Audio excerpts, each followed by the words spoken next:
মাশাল্লাহ। তো ১ সপ্তাহ আগে যখন বাসায় গেছিলাম তখন আমগুলো খুবই ছোট ছিল।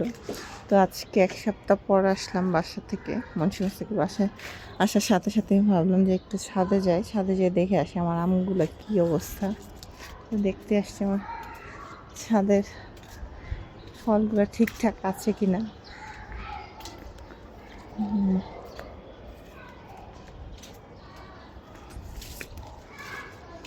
মাশাল্লাহ, এই আমটা এবার প্রথমই ধরেছে আমার কাছে, খুবই সুন্দর হয়েছে মাশাল্লাহ।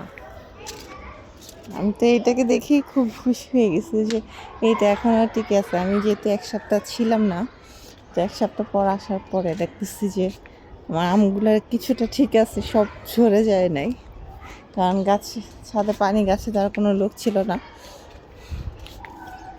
এর মধ্যে আবার একটু বৃষ্টি হয়েছিল, যার জন্য এখন আমগুলো টিকে আছে। এই যে গাছের সাজনাগুলা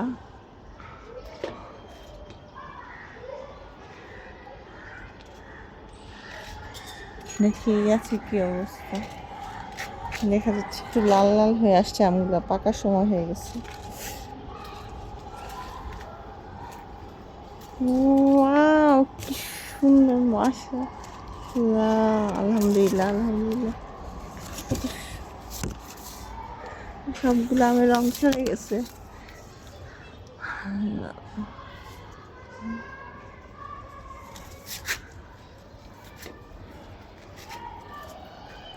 আমি যখন বাসায় যাই সবচেয়ে টেনশন ছিল আমার গাছের ফলগুলো থাকবে কি না। এই যে এখানে আরেকটা ছোট্ট সজনা গাছ, ডাল লাগিয়েছিলাম গত বছর, এবার প্রথম ফল এসেছে।